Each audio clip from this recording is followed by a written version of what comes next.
President Joe Biden made a plea to social media companies and outlets recently in regard to COVID-19 information. Let's take a look. I make a special appeal to social media companies and media outlets. Please deal with the misinformation and disinformation that's on your shows. It has to stop. COVID-19 is one of the most formidable enemies America has ever faced. We've got to work together, not against each other. The next day, YouTube temporarily suspended and demonetized Dan Bongino's YouTube channel. In a tweet, journalist Glenn Greenwald wrote, "When the leader of the majority party in Washington, D.C. issues a demand, the largest corporations listen. So much of the censorship from Google and other tech monopolies is done not on their own accord, but under pressure and threats from Democratic Party leaders." Here to weigh in is our rising panel. Julia Manchester is a political reporter at The Hill, and Philip Wegman is a White House reporter for Real Clear Politics. Welcome to you both. Good morning. Thank you. And so, Julia, what did you make of this? Do you think that there's a one-to-one connection there? Biden says, hey, crack down on misinformation, and YouTube's like, all right, let's get the Bongino guy. Well, we don't know for sure because at the beginning of the year, we saw that one of Marjorie Taylor Greene, the congresswoman from Georgia, one of her Twitter accounts was permanently suspended due to COVID-19 misinformation and likely a number of other issues. So this really does seem to be a bit of a pattern. However, I would say that obviously the president of the United States has one of the largest microphones and bully pulpits in the world, if not the largest. So I would imagine that these tech companies are keeping an eye out or an ear out to the president, and there's probably pressure coming from a number of different directions from Washington due to the fight to stop the spread of the coronavirus. I think the debate, though, is about how much influence and how much influence is dangerous that the White House or Washington could have over these tech companies.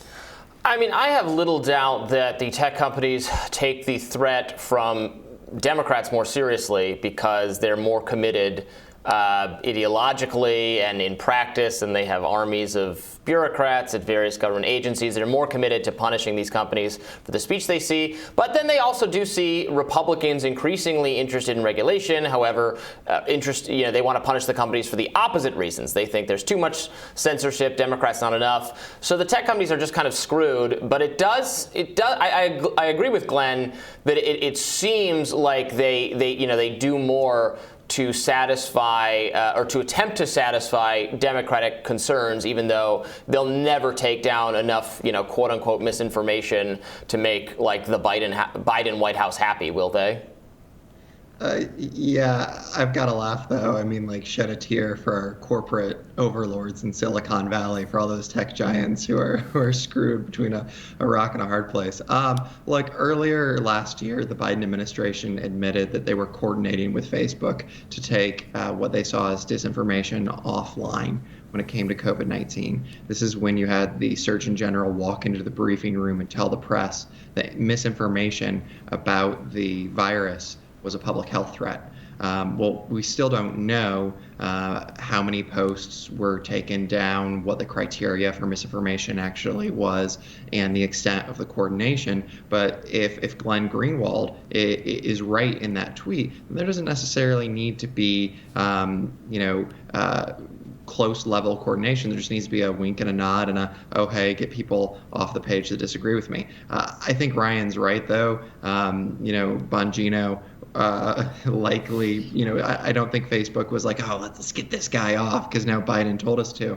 But it is kind of, worrisome from a First Amendment standpoint. And look, let's not pretend for a moment that all misinformation is created equally, or that this administration would call it out. Just last week, I asked the White House to comment on Justice Sotomayor's, erroneous claims that Omicron and Delta were just as dangerous, and her erroneous claims that Omicron had infected up to 100,000 children, many of them on ventilators. Well, that's simply not true, and it's not one of these things where you can say, oh, well, the other side does misinformation also. It's more than that. It's that you have a sitting Supreme Court justice who has all of the tools of the judiciary at her disposal, and she's still getting misinformation about this virus. That's incredibly worrisome. And if someone who has all of these resources is getting the wrong idea and doesn't realize that this thing doesn't affect his children as severely and that children aren't as likely, to spread it to others,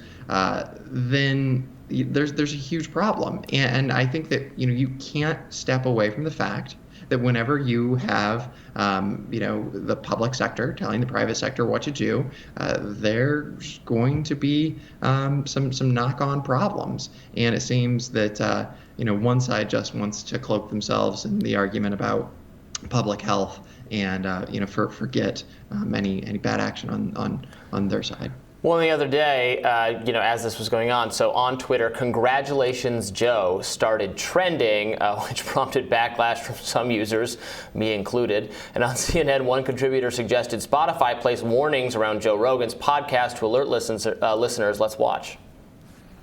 I think at the very minimum, it would be warning signs and banners that would be issued on particular episodes or on shows in particular that were kind of repeated offenders of that, of that infringement on that policy. It would be directing people to credible sources like the CDC or WHO on vaccine-related information or other sources of evidence, since there seems to be just a ton of speculation that ends up happening on these shows, and people take it as infallible. People take it as somehow the other side of science, when really there's a ton of consensus here to prove that what that information is actually incorrect.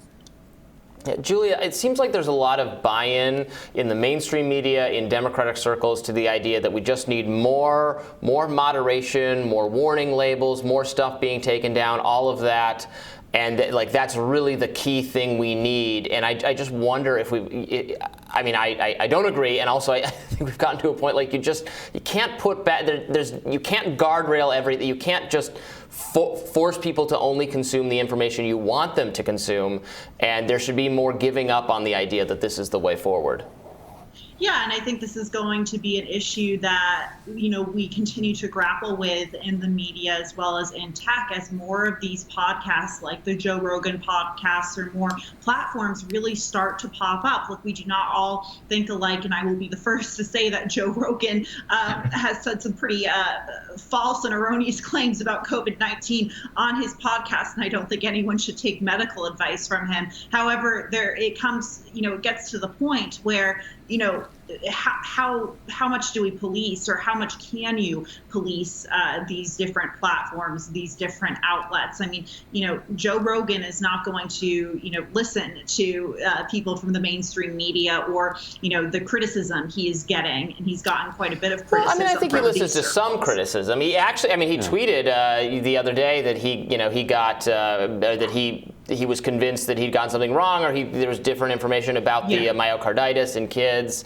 I think certainly some of the guests on his show have said things that I don't think are right, but that's true of every news program I watch as well. But and Phil, I'm curious your take on this. I think, or Julia too. I feel like he's not trying to be wrong, but he also just doesn't trust anybody, and he's just curious. So he'll put anybody in front of him and ask them questions. Well, he lets them talk, which is the cardinal sin now. You're not supposed to just let people talk. You're supposed to cut them off or take them off the platform or never hear from them again if they've raised these, if the alarm bells sound for any reason. Right. And it's not a healthy way to be. And when he expresses some certainty and when he pushes back, it's when he has personal experience with something. Right. Like in the McCullough interview, McCullough was like, "You can't get COVID twice." And he's like, "I've had 8 friends who've had COVID twice." Right. And McCullough's like, "No, you didn't. Those were false positives. It didn't happen. Absolutely not." And that's when you saw him kind of raising his eyebrows, like, "This is wrong." And so he'll push back there. But Phil, also on when it comes to Bongino and YouTube. So YouTube, it's sort of like there are two worlds existing at the same time here. It's so the Biden administration actively urging social media companies to censor information on their platforms. That is happening. And then YouTube responding. At the same time, YouTube, if you put up vaccine skeptical or anti-vax content on YouTube, it's going to do extremely well. That's how you're going to get your numbers. And that tweak to the algorithm happened at the exact same time that they depressed independent outlets and kind of elevated, trusted, like mainstream news outlets in the algorithm. And so you made it harder for independent news outlets to get views. Then you signaled to them that if you do anti-vax stuff, you're going to get tons of views. So now YouTube is awash in kind of COVID skepticism and all sorts of anti-vax stuff. Yet here they come and they demonetize Dan Bongino after Biden speaks up. So I guess, who does YouTube think it's fooling here with this game that they're playing? Well, taking a few steps back and looking at this more generally, I think you explained the proliferation of the everyman that is Joe Rogan, right? Because Joe Rogan brings experts on, he talks to them for 3 hours about this, that, and everything, and he gets an alternative version of everything from what's going on with the pandemic to contemporary politics. And I think the reason why you have that is very simple, which is that people don't like watching CNN and people don't like watching a lot of these other cable networks because they're not just coming for their biases to be confirmed. Some people are actually interested in engaging with ideas that they haven't heard before or ideas that they don't necessarily agree with. So, and I've got to sort of laugh a little bit when you have a guest on CNN who's talking about how Joe Rogan ought to come with warning labels. Well, we've seen a lot of confusion and for some time and a lot of, misinformation, coming from CNN, for instance. I mean, their chief medical officer was talking about how Rogan was taking horse dewormer and clearly, that wasn't the true, setting aside whether you think ivermectin is or isn't a worthwhile treatment. I mean, he was prescribed. So CNN certainly has contributed to their own sort of misinformation in the past. But I think generally what this gets to is a larger question, which is, if you are going to say that one person or another is spreading misinformation, then that necessarily says there has to be some arbiter of what is and isn't true information. Previously, that was figured out through inquiry and debate in the public. Now there's this idea that we need to have medical experts come in, and certainly they understand this issue better than most. But again, why is Joe Rogan so popular? Because after 2+ years, people have gotten whiplash hearing one thing from the CDC one month and another the next. And I think that they're so tired, they're so fatigued that they're willing to entertain some of the voices that Rogan has on his podcast. Because that they're open to skepticism, they're open to a discussion rather than just a pronouncement. Well, Phil, Julia, thank you so much for joining us. Thank you. We'll be back with more Rising right after this.